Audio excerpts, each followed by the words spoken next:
پورے قرآن میں وہ کون سی صورت ہے جو سب سے پہلے مکمل نازل ہوئی؟ تو وہ سورہ فاتحہ ہے۔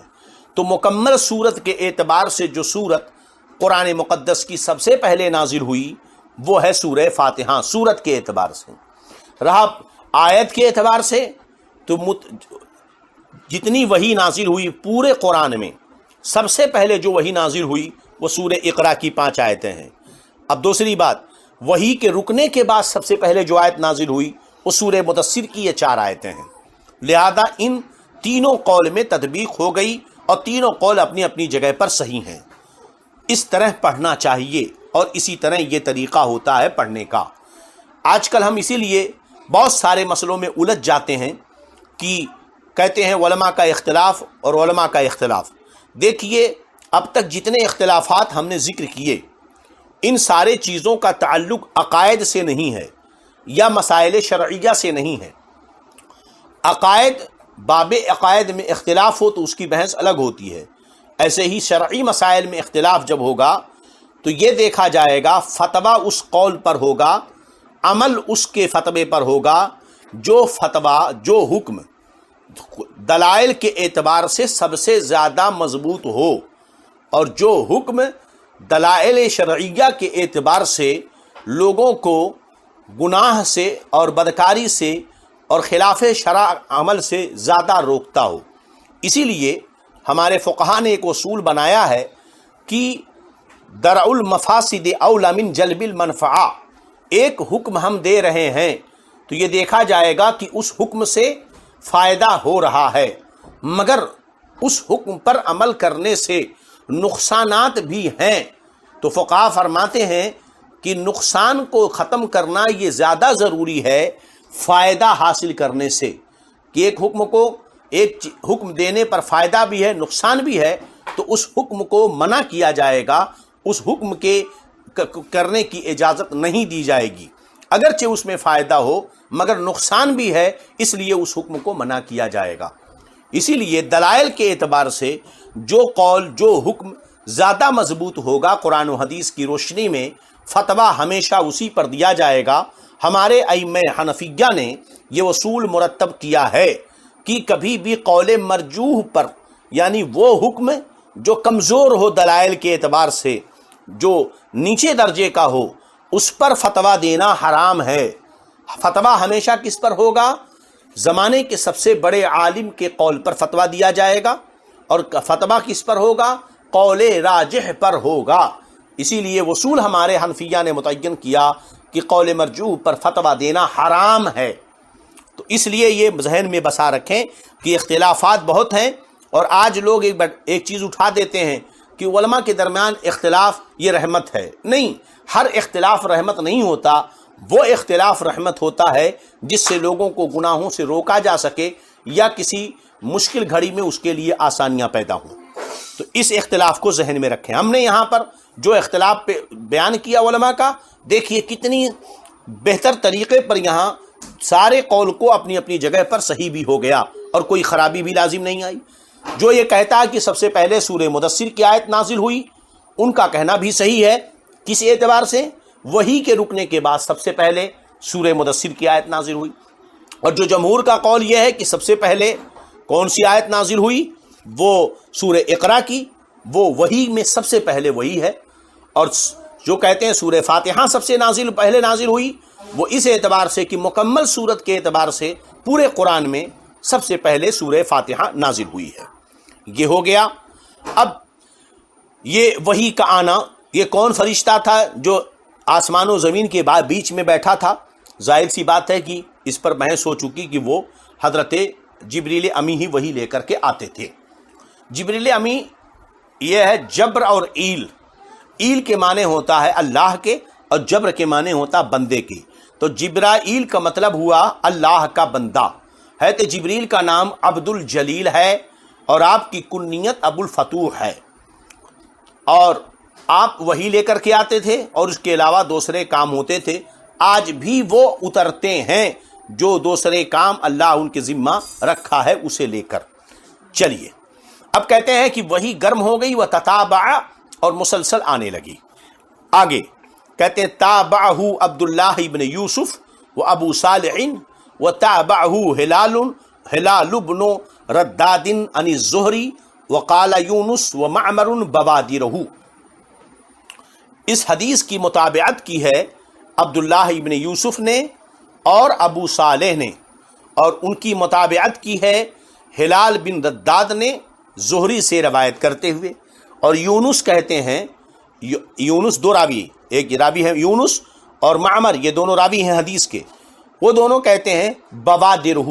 امام بخاری یہاں یہ بتانا چاہتے ہیں کہ پہلی حدیث جو آپ نے اوپر پڑھی کہ سرکار صلی اللہ تعالیٰ علیہ وسلم حضرت خدیجہ کے پاس آئے، تو وہاں اوپر آپ حدیث دیکھیں گے، کتاب اگر آپ کے سامنے ہوگی تو اس میں یہ ہے کہ وہ سرکار صلی اللہ علیہ وسلم رجع بہا رسول اللہ صلی اللہ علیہ وسلم یرجف فؤادہ،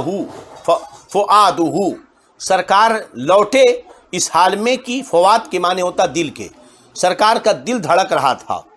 تو ایک روایت میں یہ ہے جو سند کے ساتھ، اس میں فوادہ یعنی دل کا لفظ ہے، اور یہ یہاں پر امام یونس اور معمر نے فوادہ کی جگہ پر اپنی سند میں بوادرہ کا لفظ استعمال کیا ہے۔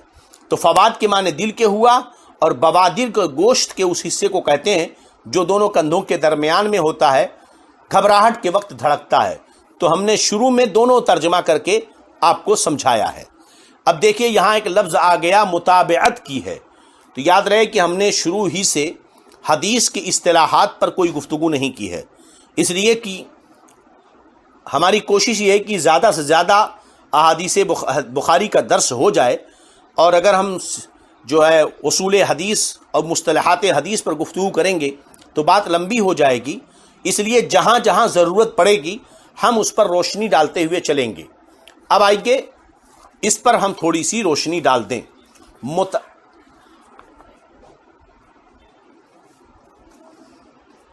متابعت آپ کے سمجھ میں نہ آیا ہوگا تو ہم اس کی وضاحت کر دیں۔ دیکھیے چند راوی ہوں حدیث کی روایت کرنے والے، راوی تو سمجھ رہے ہیں، چند راوی جو حدیث کو روایت کرتے ہوں، اگر یہ چند راوی حدیثوں کو ایک دوسرے کے موافق روایت کریں، یعنی ایک نے جیسا روایت کیا ویسا ہی دوسرا روایت کرے، ویسا ہی تیسرا روایت کرے۔ مثال کے طور پر ایک استاذ پڑھا رہا ہے، آپ کئی لوگ شریک ہیں، اب آپ جب کہیں روایت کریں حدیث کو تو آپ ایک شاگرد نے ایک حدیث کو روایت کیا، پھر وہی حدیث دوسرے شاگرد نے بے عین ہی ویسے روایت کیا، پھر تیسرے شاگرد نے کہیں اور بے عین ہی روایت کیا۔ تو ایک حدیث کو روایت کرنے میں چند لوگ جب روایت کریں اور ایک دوسرے کے موافق روایت کریں تو ان میں جو اصل ہے اس کو متابع اور دوسرے کو متابع کہیں گے۔ ایک ہے متابع بے کے فتحے کے ساتھ متابع، اور ایک ہے متابع۔ تو پہلی والی کو متابع یعنی جس کی متابعت کی گئی، اور دوسرے والے کو متابع کہیں گے۔ یہ اتنا ہی آپ سمجھیں۔ اب یہ کہ اوپر جو حدیثیں ہیں جو پڑھی آپ نے ابھی، یہ فترت وحی والی حدیث، تو اس حدیث کی متابعت، تو یہ اوپر والی جو حدیث ہے اس کو کہیں گے متابع، اور اس کی متابعت کس نے کی ہے؟ عبداللہ ابن یوسف اور ابو صالح نے۔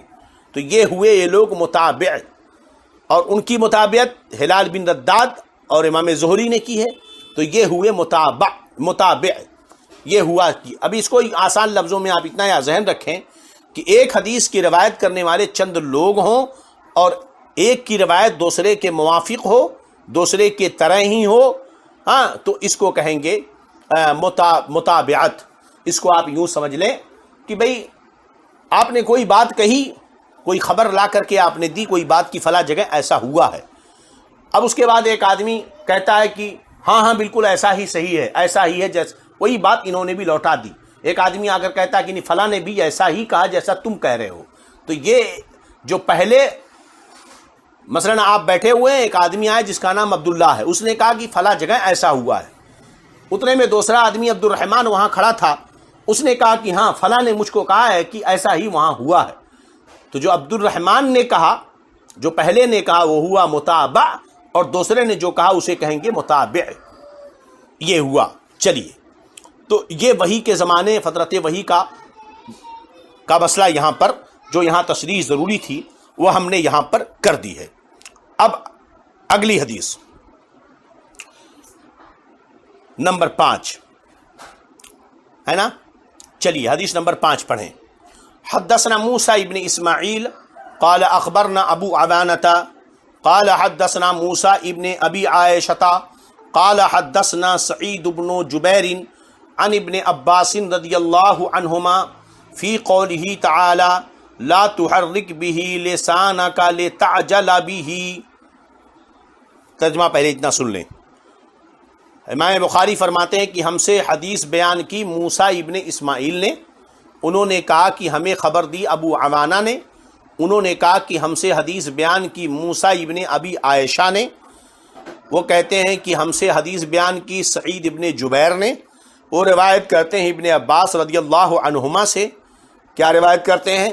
فی قولہ تعالی، اللہ تعالیٰ کے اس قول کی تفسیر میں۔ ترجمہ یاد رکھیں، اللہ تبارک و تعالیٰ کے اس قول کی تفسیر میں حضرت ابن عباس نے فرمایا، کون سی آیت؟ اللہ تعالیٰ کے اس قول لا تحرک به لسانک لتعجل به کی تفسیر میں۔ ترجمہ سمجھ میں آ رہا ہے؟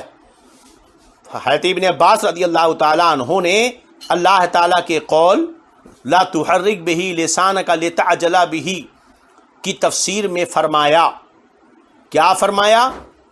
قال کان رسول اللہ صلی اللہ علیہ وسلم یعاجل من التنزیل شدتا۔ اللہ تعالیٰ کا قول کیا ہے؟ لا تحرک به لسانک لتعجل به۔ اللہ فرماتا ہے اے محبوب تم جلدی کرنے کی کوشش میں، لا تحرک به لسانک لتعجل به، تو ہم پہلے ترجمہ کر رہے ہیں لتعجل به کا، تم جلدی یاد کرنے کی کوشش میں، خواہش میں، قرآن کے نزول کے ساتھ، قرآن کے نزول کے ساتھ اپنی زبان کو حرکت نہ دو، اپنی زبان کو حرکت نہ دو۔ تو لا تحرک، اب ترجمہ ایک ایک لفظ کا دیکھ لیں۔ حضرت ابن عباس رضی اللہ عنہ اللہ تعالیٰ کے اس قول کی اس قول، کیا قول؟ لا تحرک به، مت حرکت دو اس کے ساتھ اپنی زبان کو، کس کے ساتھ؟